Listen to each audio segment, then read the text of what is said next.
We all know Bitcoin is somewhat special. I think that's all why we're here. The question is why, right? And I think the answer to this is because you can hold it in your hands, physically speaking, or metaphorically speaking. Right? It's like a gold coin. You either have the gold coin in your hand and then you have full possession, full ownership of it. That's the proper way to use gold. Just that it's also quite easy to put your gold into a bank vault, right? and let someone else take care of protecting the physical gold. And in exchange you get this piece of paper, an IOU, a money substitute, so to say, a money warehouse receipt, that says whoever has this piece of paper can get the gold back. That means you can now make much faster, cheaper transactions, because moving physical gold, it's heavy, it's difficult, right? And then so we've seen custodianships like this for thousands of years, right? And there's nothing inherently wrong with this service, right? Banking per se is quite a useful service, right? It reduces costs, we enable international transactions, but ultimately it's something that with Bitcoin and with gold, we don't have to do. Right? For the first time in history with Bitcoin, we have the ability to hold base money in cyberspace. To have an asset that you can control physically for yourself in such a way that nobody else can take it from you. You don't have to ask anyone else for permissions to use this money. You simply have it and you use it. This is what Bitcoin enables, self-custody, to be the one in full possession and ownership of the money that you're using. And this is really a core aspect of what makes Bitcoin special. And on top of that, of course, it's great that it cannot be printed and inflated like all the fiat currencies do. But ultimately, the aspect that nobody can stop you from sending the money wherever you would like it to be, that is quite a powerful concept that is enabled by Bitcoin. And so in order to achieve this, it's coming. In order to achieve this, right, we're using the magic, the power of cryptography. This is what allows us to state a claim in cyberspace that this coin is controlled by me. And we do that by keeping a secret, ultimately. Right? Whoever knows a secret has the ability to spend the Bitcoin. And that is the 12 words, right, that you so commonly see in Bitcoin wallets, your recovery words, your mnemonic seed. Whoever knows this information has the ability to spend the Bitcoin. So we have the ability to have a base money to hold it ourselves, but quite contrary to the past, we no longer have to physically hold it. All we need to do is remember a secret. Right? And that really takes Bitcoin self-custody to the next level. Because you don't necessarily have to have a physical instantiation of your money. All you need is to remember 12 words, and you can wake up stranded, naked on a beach, and still have access to all of your money. This really is a game changer, not just for individual sovereignty, but also for mobility. Right? You can now cross borders and flee from a tyrannical place while still having all of your savings intact. That really is world changing. Right? So the thing is that whenever we use a custodian, right, someone else to protect your money, they can easily run away with it.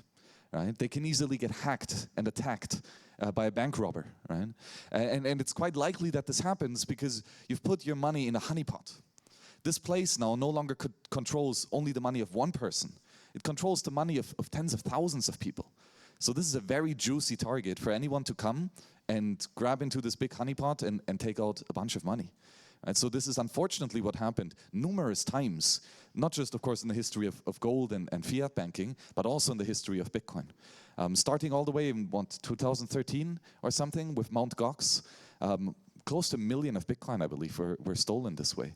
Right? Tragic. And all of the people who did the right, prudent decision of saving their money in Bitcoin, right, had all the opportunity costs forgone, right? Because they could have held on to the Bitcoin, but because they entrusted it to a custodian, it was gone. And now they get repaid years later with pennies on the dollar, right? Losing all of the financial gain that Bitcoin had since. And the other quite dangerous aspect, though, as soon as you start to hold your own money yourself, then you become the target. Right? And this is another thing that is quite unfortunate nowadays, that we have really seen an increase in physical attacks on wealthy people or people who are perceived to be wealthy because they are in Bitcoin. Right? And this is the unfortunate thing when taking responsibility for yourself And that means that you, in fact, are responsible, and that might make you an interesting target for other people. The good thing is that with the invention of Bitcoin, we have new cryptographic tools that really make it possible to protect Bitcoin for multiple generations, right? Even against quite overmounting odds, where banks and exchanges are not as trustworthy as they once were, and even physical attacks are quite prominent. With the right mindset and the mind technology, it is possible to hold Bitcoin for your grandchildren, right? And this really is powerful. So one of the key aspects of doing this is to use a hardware wallet, right? This is a dedicated computer that is designed to keep your secrets. Right? Ultimately, a hardware wallet has three tasks. It generates the secrets for you, making sure that they're actually random passwords, very secure. It remembers the secrets in a secure way, such that even if someone gets access to your physical hardware wallet, they cannot get to the secrets. And the third job of a hardware wallet is to use the secrets, to sign cryptographic signatures that authorize the movement of Bitcoin on the public blockchain. And nowadays we have, for a couple £100, the ability to purchase military-grade encryption or security hardware that is usually just kept for CEOs of top-level banks. Like 10, 20 years ago, it was unheard of to have this level of secure computation devices available for the public audience. This is one of the key innovations and benefits that Bitcoin enables, is that we've now have a proliferation of security and privacy technologies that are now become much more accessible to people. Right? So the main thing here, though, is again to remember that it's all about those 12 words. Whoever knows the 12 words can spend the Bitcoin. And this is both quite empowering. As I said, you can simply cross borders with a memory, and that brings you spending power into the place that you move into. But of course, that makes it quite juicy for attackers. They don't even need to be in the same physical room as you. They could hack your computer digitally, right, and drain all the money out of it, ultimately.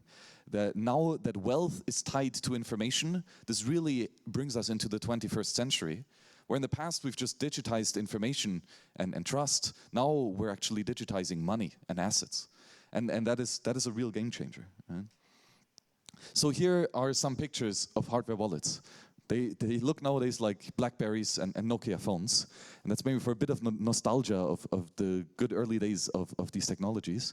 But they really are quite special. These are dedicated computers that cannot browse the web, right? They don't have Wi-Fi or a SIM card. They cannot read your emails or open PDFs. These are really specialized, almost dumb computers. They only do one thing, but they do it really, really well, right? And that's to manage your secrets. And the good thing is that it's not just one provider of these nowadays. We have a flourishing market of different providers that are competing to produce the best, most secure, most usable computers to manage your wealth. Right? And so we have here, for example, the Cold Card. This is, I think, the 5th edition of this manufacturer, with constant improvement throughout.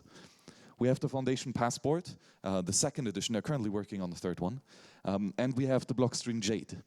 With each of these 3 devices, you don't even have to plug them into your phone in order to use them. Because just in theory, there could be an attack as soon as you connect your hardware wallet to a phone or to a laptop, that via that cable, a bunch of megabytes of data gets transferred and some virus or Trojan somehow sneaks into your hardware wallet. So with these devices, you actually communicate between your phone and the device, the hardware wallet, via QR codes or NFC. At a very low bandwidth, a little bit of a hassle, but that actually takes you to the next level. It's what we call air-gapped hardware wallets, making it even more unlikely that some external party gets access to your hardware wallets simply because we don't connect them to computers. This is quite an extraordinary achievement, I would say. And we can combine this with what's known as multi-signature technology. So whereas in the past, the most common way to store your Bitcoin is to just have one hardware wallet, right? One set of 12 words that protect the Bitcoin. And this is quite easy and fast to move the money, but let's be honest, if we're talking about multi-generational wealth, we actually don't want to make it easy and fast and cheap to move money. There should be a little bit of friction here. Right? You don't want to spend all of your life savings like this. So with multi-signature, now all of a sudden you need to have 2 out of 3 signatures from 3 different devices with 3 different sets of those 12-word private keys. And the beautiful thing is, now you can separate the access rights to control your money into different locations. Right? It might be that your house burns down, but you have another 2 hardware wallets that are, you know, in your office and at your mom's place, for example. All of a sudden, it becomes much easier to distribute the risk of losing access, either forgetting it or getting unauthorized access to your hardware wallets. And this extends to jurisdictions. You know, if you're really paranoid, you can have one of these hardware wallets on each of the continents, and you need 3 out of 5 of these hardware wallets in order to move your money. So if you want to move your money, you need to book plane flights, right, and go onto another continent, which increases the complexity of an attacker to get to you. Even if someone comes with a $5 wrench, hits you on the head, and says, hey, give me all your money, you can be very cooperative and say, yeah, sure, let's do it. We got to book our flight tickets first, though, right? And go on a little trip together, where it's going to be difficult to take the gun of the attacker with him, because, you know, there's a lot of security, etc. at these airports. So this really is a next level enablement, something that we've never seen. And it not only works for a single person to protect his wealth with this multi-signature technology, it actually works for groups of people. Bitcoin is not just for individuals. It's for corporations, for organizations, for companies as well. Right? So if you have a business owner, a CEO, and the accountant, so to say, they can now have a 2 out of 3 multi-signature wallet to protect the wealth, the assets of the company.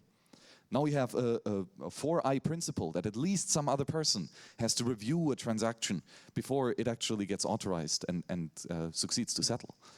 This really enables us to have a new type of corporation that not only has full self-custody over their assets. Nowadays, most companies trust banks with everything. And if the banks violate this trust, then the corporation is gone. Right? Here, we not only enable to have a secure self-ownership of those assets, but even further, we have it more secure than most bank vaults are nowadays. So this is really a game changer. And there's yet another additional security feature that makes self-custody even more bulletproof, and that's a passphrase. Right, so here you see the usual seed: apple, banana, cat, dog, elephant, etc.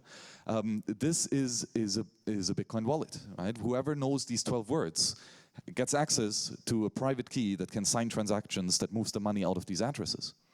But what you can do is add a second passphrase, right, which, let's call it Satoshi. Now, to get to the private keys, 12 words is no longer enough.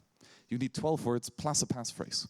And so this is almost a 2 out of 2 scheme, where we can now store 12 words in one location and the passphrase in another location, enabling us to, again, distribute the access to our money, such that if any one person gets access to only the 12 words, he cannot, in fact, spend the money. And the cool thing is, passphrases you can use as many as you want. So if we use the same set of 12 words, but change the passphrase to Nakamoto instead of Satoshi, all of a sudden that leads us to a completely different wallet with different private keys, different addresses, and different amounts of money on it. So to get back to the guy with a $5 wrench, if he comes to him, you can be like, yeah, sure, I'll give you my money. You log into your hardware wallet, and you type in the passphrase Nakamoto, which leads to 0.1 Bitcoin. You know, not a trivial amount. He's hopefully going to be happy with that. But actually, your real hundreds of Bitcoin are stored under the passphrase Satoshi. And so with this very easy trick, it's possible to manage multiple accounts on the same device with having plausible deniability that there's any or 100 wallets in this hardware. This is, again, just the power of cryptography and what's possible when having a money that is native to cyberspace. So backups are quite critical. Probably the largest amount of pain and suffering in Bitcoin self-custody is not that a guy comes with a $5 wrench. Right? That's rather rare. It's much more likely that you're going to forget exactly the system that you've used to protect your money. Right? And this is unfortunately quite common, where we all try to make this quite paranoid and super secure scheme of protecting our wealth. But in the end, we're actually locking ourselves out from access to the money, because in 5 years' time, 10 years' time, Right? You're going to have forgotten a lot of those little tricks that you used to generate your passphrases, for example. So backups are absolutely essential. And backups can be extremely easy. A paper and a pencil already goes a very, very long way. A pencil lasts forever on this piece of paper, and that will be a final straw that might just save you or your money if push comes to shove. But of course, paper is very easy to burn. Right? So maybe put it into a fireproof safe. And also it's quite easy to get destroyed by water. So consider laminating it. Right? Could be just some tape or professional laminator. They're not that cheap, not that expensive actually. But ultimately, the gold standard of backup security is good old steel. Right? Stainless steel doesn't rust, doesn't scratch, it doesn't burn, it doesn't melt or get water damage. This really is a game changer. So we've now started to stamp our seeds in steel, which can be quite an interesting weekend project, you know, to sit there with a hammer and a stencil to get all of your private keys set up. And now the next generation of this is to let the machines do it for you. Right? This is a special steel engraver called the seed hammer, made by a bunch of paranoid Bitcoiners who really don't want to lose their backups. And this is a free and open source device that makes it easy and repetitive to engrave not just 12 words, but entire QR codes and encrypted payloads on steel. Right? And now all of a sudden, with the click of a button, you can duplicate your backups. Right? Instead of having one steel backup, make 5 of them. Why not? Put them in different locations. Right? It's done in 5 minutes or so per steel plate. So it's much faster than doing it manually by hand.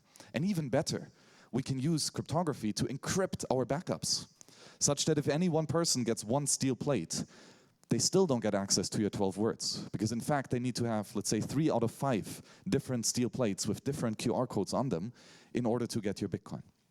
Right? This is a real convenience improvement and game changer in regards to making sure that the backups that you have are bulletproof and fireproof and waterproof, but you can make them easy and fast enough that you actually distribute them to a wide array of different locations. Right? A real game changer. Physical security, of course, is an important part as well. So having a safe deposit box in your home, you know, protected by a PIN or a key, it's not the be-all, end-all solution. Right? A dedicated attacker with a couple of hours of time can probably open it up. But maybe that extra hour of delay is all you need to actually make sure that the attack is not successful. Ultimately, this is all about increasing the cost of attack. While hopefully keeping the cost of defense quite low. And deterring the attacker for just a little bit longer, where he has to make a lot of noise, maybe wake up the neighbors. This might be the real difference here. And the question is also, how do you actually manage your hardware wallets? In the sense of, when you want to make a transaction, you need to tell the hardware wallets of which how much money do you want to spend, and to which address do you want to send it to. And you could use your everyday laptop for this. But the downside is that your laptop has internet connection, right? You're opening PDFs and clicking on random websites, and that might just lead to a hack. So just as we're using hardware wallets to actually protect the integrity of the private keys, a dedicated computer, right? We can also use a dedicated phone or dedicated laptop to manage the wallets and to generate those transactions and the receiving addresses. So here, a real great game changer is funnily the Google Pixel phone. You know, usually we don't really like big trusted third parties like Google. But the interesting thing is that Google is the only phone producer that allows you to load an alternative operating system called GrapheneOS onto the hardware itself and securely lock that down. And GrapheneOS is a fork of Android, right, that is quite security and privacy conscious. It basically turns your phone into a hardware wallet, making it extremely difficult, even with physical access to the phone, to get any access to the data that is inside the phone. So a dedicated phone with a free and open source operating system, again, is a big improvement in the managing of your wallets. And the big question is, how does your phone find out how much money you have? And with Bitcoin, in order to be sure how much money is on any given wallet, the nasty design part of it is that you actually have to verify every single transaction that every user on the network made since 2009. Those are many millions of transactions that need to be downloaded and verified for authenticity. It's a bit too much for a phone to do this all by itself. So what we use for this is dedicated servers, dedicated computers that you use to do this verification. It might take you, a day or two to catch up with the network, but then you have the ability to connect your phone to your own full node to make sure that the Bitcoin that you've received is actually valid Bitcoin that adheres to the rules that you've defined for yourself. And this is not just a security improvement in the sense that you won't be fooled into buying fool's gold. You're actually going to verify that this is the real deal that you're receiving here. But even further, it has the privacy upside of you not having to tell any other person, hey, these are the addresses that I have. Please tell me how much money I have on my phone, right? This is what a full node really enables you. And now once you have a home server, right, a little dedicated computer that's always online in your home, in your office, we can install much more than just Bitcoin software. Start9 is the survey hardware that I would recommend. And it comes with a bunch of applications. We don't just have Bitcoin, a Bitcoin full node. We also have BTC Pay Server, which is an application that allows you to be your own payment processor. If you have a web shop or you want to receive Bitcoin from people and manage those invoices and the accounting, BTC Pay Server is great for that. It comes with your own Lightning Network node, meaning you can send and receive very cheap and fast Bitcoin payments by using some second layer technologies. We also have your own block explorer. Some of you might know mempool.space. Right? This is a way where you can easily browse the activity of the Bitcoin blockchain and see how much money is on addresses. Well, you can run this yourself on your own computer, making sure that you actually verify and don't trust a third party.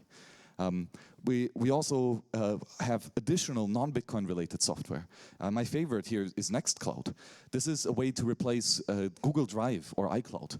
Right? You don't really want to store your sensitive family pictures on some other company computer that might not give you access to this account anymore, right? And hijack your pictures. Or of course get hacked, as many celebrities found out with iCloud not being as secure as they thought they would be. Right? So once you have a server in your home, you can use it for a bunch of activities that in the past we would have trusted third parties to run that server for us. So this really is a great improvement. So putting this all together, we really want to be able to move our Bitcoin, to spend them in a secure way where we don't lose access to them, but still where no other third party gets unwanted access to it. And the beautiful thing is Bitcoin wallets are free. You can create as many as you want. You're not going to run out of them. You don't have to ask for permission or pay anyone to use them. So one of the good tips is to not put all your eggs in one basket. Right? I would recommend 3 different classifications of wallets. One is your generational wealth wallet. This is the money that most likely you're not going to touch for 20, 50, 100 years. This is what goes to the grandkids for them to buy a spaceship. And that's maybe 80% of your wallet. Right? You probably don't want to spend most of this magical cyberspace money. So it's okay for this to be a bit difficult, maybe cumbersome to use, because you're only going to have to worry about this in the future. So for this, a 2 out of 3 multi-signature, 3 different hardware wallets, that's quite great. You could go a bit paranoid, put one on each continent, etc. This is really up to you. Then you also want to have a little bit of cash under the mattress, so to say. Right? This is where you're maybe once a month wanting to access this. This could be another multi-signature wallet, maybe your phone with one other hardware wallet, right? Or it could just be a single signature wallet with a strong passphrase. And this wallet is mainly used to refill the third wallet, so the under the couch 15% of your stash maybe. And this is used for filling up your third wallet, and that's the coffee spending wallet. Right? You want to buy your coffee, your pizza, whatever fancies you.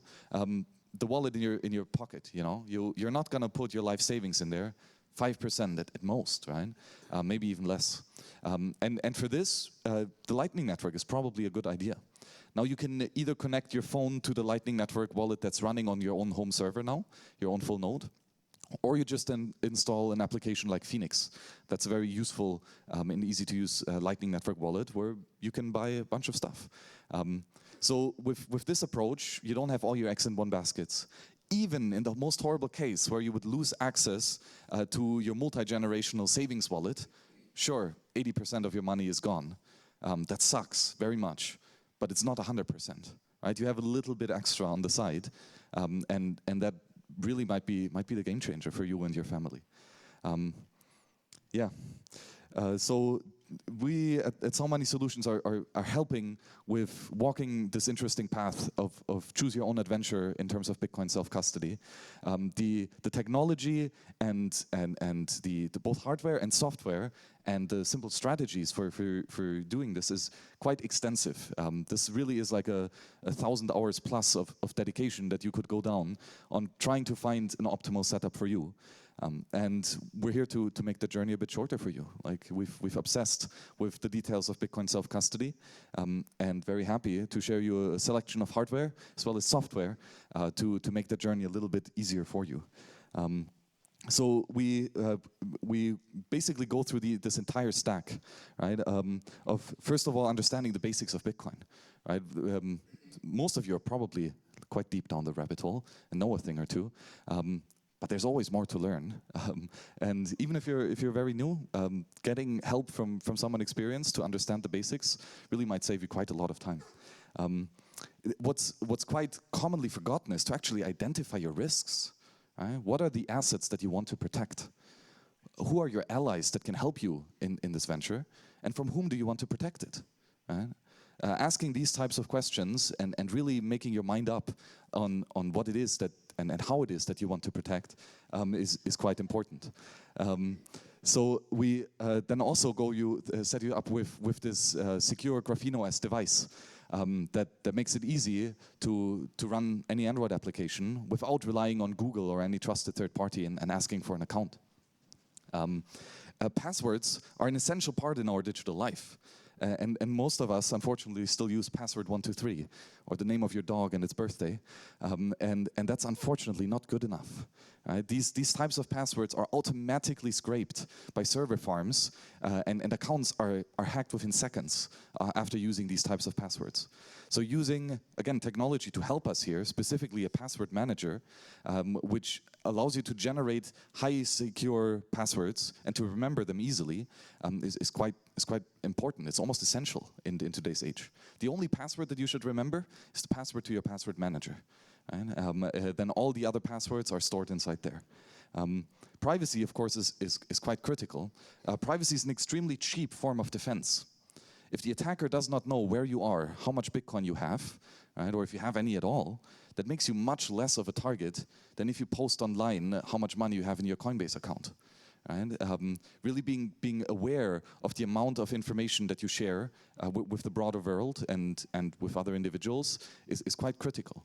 And using technologies like a VPN or Tor could, for some individuals and activists, certainly be the difference of life and death, as we've seen. And even just for others to be able to still access your money, even in a country that might censor Bitcoin activity, is quite important. We help you set up your full node. And that means not just the Bitcoin part of it, but also the other technologies like Nextcloud or Password Manager that might be useful for your everyday life.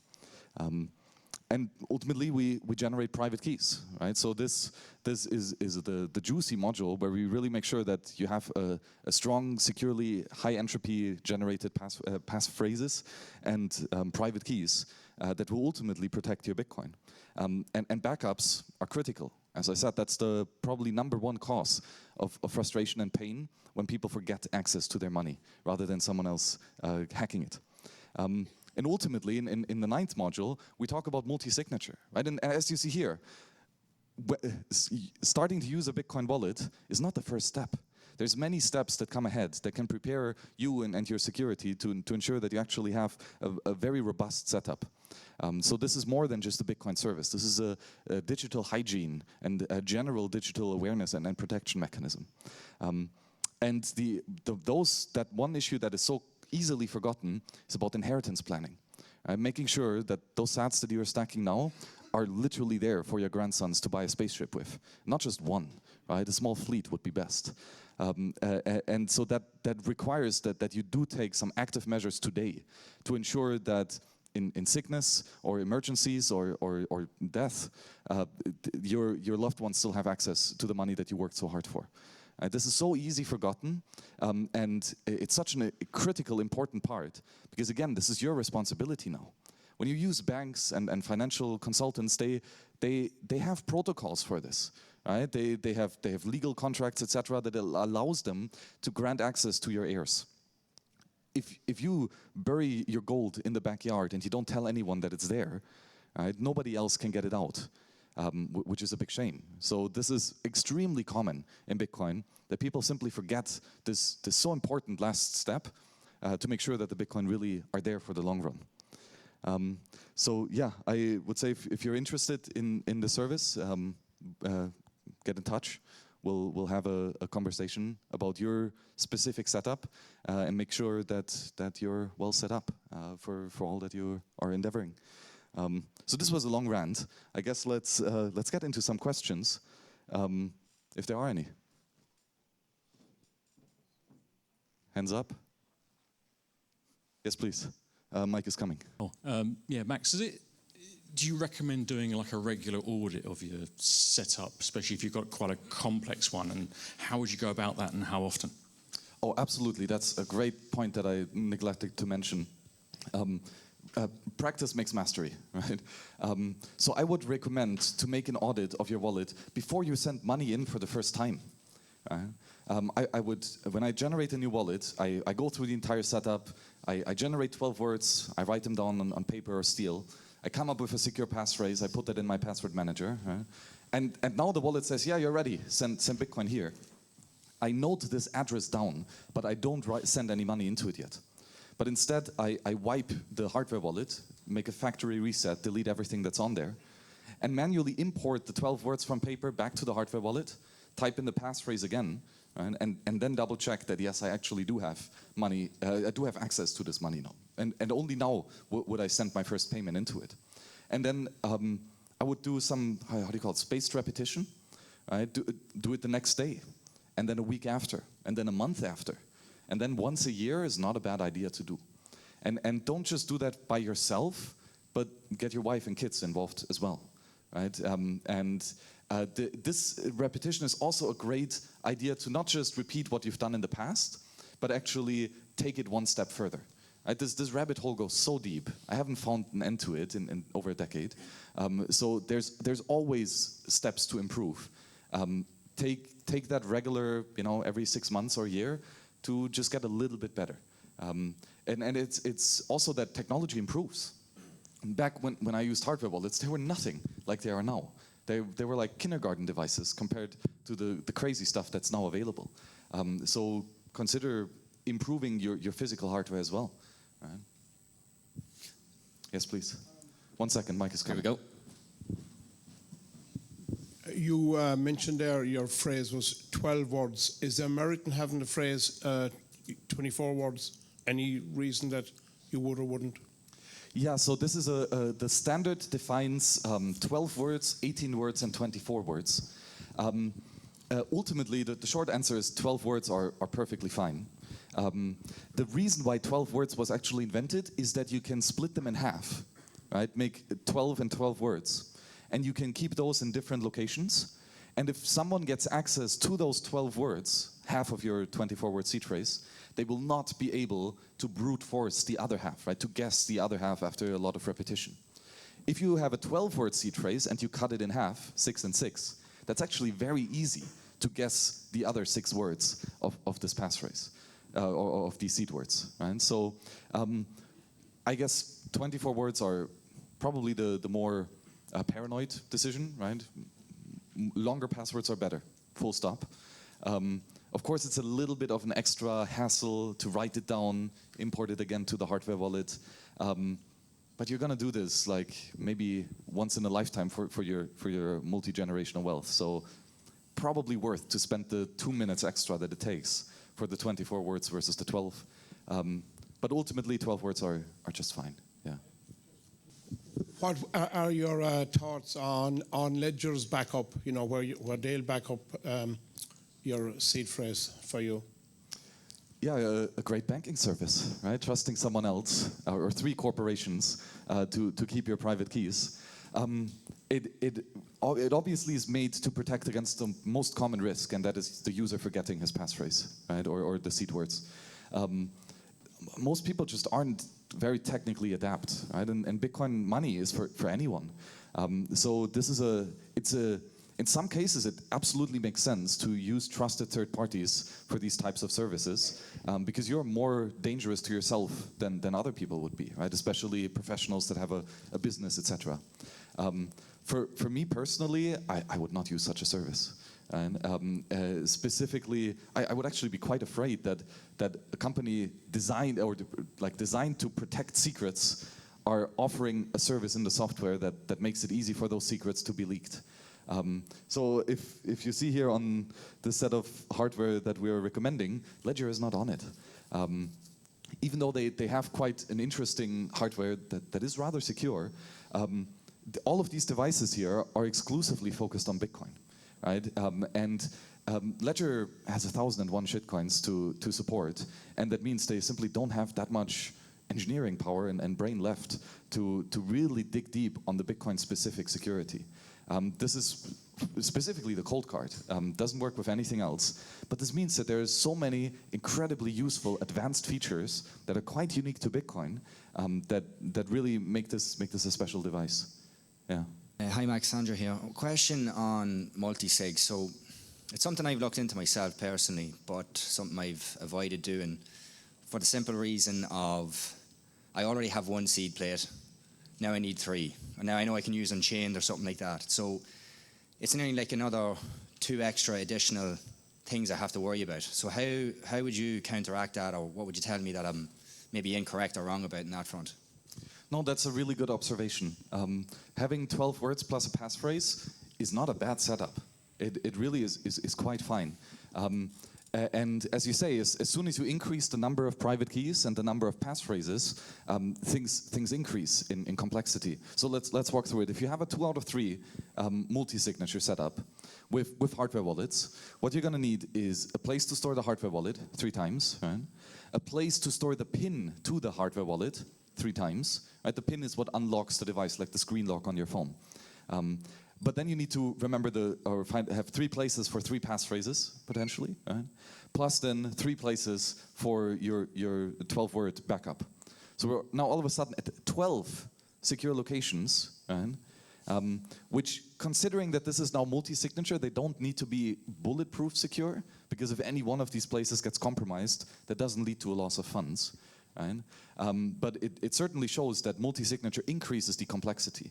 And then also you might not want to have only one backup of these things. Right? You might want to have at least 2, maybe 3. All of a sudden we're into like the 20s to 30s of different secrets that have to be protected. So this is ultimately where really introspection and a one-on-one analysis comes in terms of the risk assessment. What are your assets? Right? This includes not just the Bitcoin that you have, but it's like, do you have a stable home? Right? Do you maybe have a vacation home or a cottage? Do you have friends and family that you trust with your money? Right? Do you have bank accounts, lawyers, other wealth managers, etc.? The more assets you have at your disposal, the more flexibility you're going to get with the ability to protect your Bitcoin.